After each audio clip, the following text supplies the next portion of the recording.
Kwako Bosire, tunapoangazia matukio hayo katika mataifa haya ya ukanda wa Afrika Mashariki hapa nchini Kenya, Uganda na Tanzania, tumeona kila wakati ambapo kuna mvutano ni serikali ambayo ina vikosoa vyombo vya habari hadharani.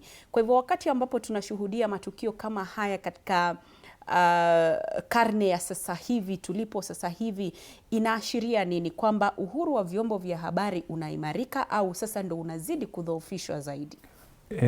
Naam, inaonekana kutokana na viongozi ambao hawataki kuwajibika.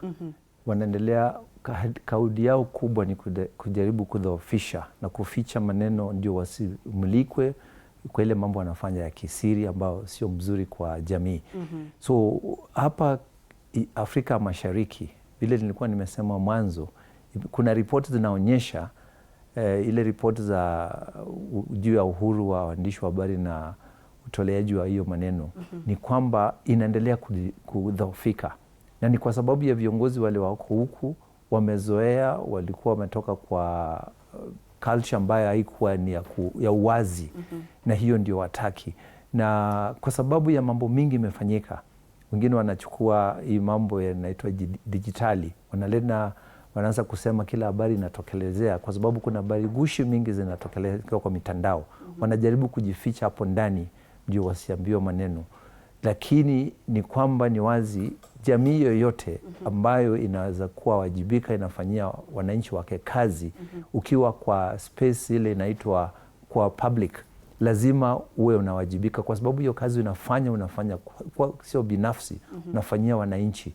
Kwa hivyo sisi katika kanda ile la Afrika ya Mashariki, hasa nchi hizi tatu, Uganda, Kenya, majirani wote, inatakiwa tuwe tunaheshimu, kwa sababu uhuru wa wanahabari sio tu kwa maadili, sio tu kwa taaluma, imewekwa kwa katiba ile inalinda hiyo uhuru, na hapo inasema vile tunaweza fanya, na watu wanafanya kazi ya waandishi wa habari ni watu wamesoma taaluma hiyo, wanajua vile ya kuwajibika.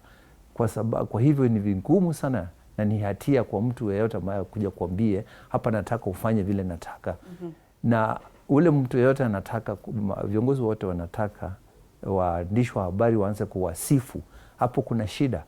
Kazi yetu ni kumulika na kusema ukweli, na hiyo ukweli lazima tusingatie, na ukweli na umma kwa wengine. Ndio unapata wanakasirika, wanajaribu kutumia nguvu zao kwa zile hawana, karibu kugandamiza waandishi wa habari. Naam. Na Bosire, kuna baadhi ambao watasema kwamba wanahabari wanahisi kana kwamba uhuru wao unadhoofishwa kwa sababu wakati huu wana ule uwezo wa kusema kupitia hata vyombo vya kidijitali ikilinganishwa na hapo awali, ambapo wananchi ikifika ni saa moja watasubiri hadi runinga ya KBC itakapotoa matangazo yake. Nakumbuka matangazo yale ambayo yanatolewa ni yale ambayo yamedhibitiwa, ile kwa Kiingereza tunasema ni gatekeeping. Sasa hivi hakuna kitu kama hicho. Iwapo sisi kama habari tutafanya hiyo gatekeeping, basi wananchi watapata hizo taarifa kupitia njia nyingine za mitandao. Huenda wakapata taarifa hizo kupitia mtandao wangu mimi kama mwanahabari, au kupitia mtandao wa mwanaharakati, au kupitia mtandao wa mwananchi mwingine ambaye anafanya kile ambacho tunasema ni citizen journalism. Kwa hivyo huenda ikawa ni kwa sababu ya uhuru huu uliopo sasa hivi ndio maana labda wanahabari wanahisi kwamba uhuru wao unadhoofishwa. Sidhani kama ni hivyo, kwa sababu kama kwa taaluma yetu ni lazima tumefunzwa vile ya kusahihisha habari, kujua ni ipi inatokana na ukweli na ipi gani inapeperushwa bila kuangaliwa. Ile kitu imefanyika sisi ni kwamba tulikuwa tumezoea, sisi ndio tunasema vile habari, tunachagua habari ile inapelekwa kwa wananchi. Ilikuwa ni kutoka juu kwenda chini.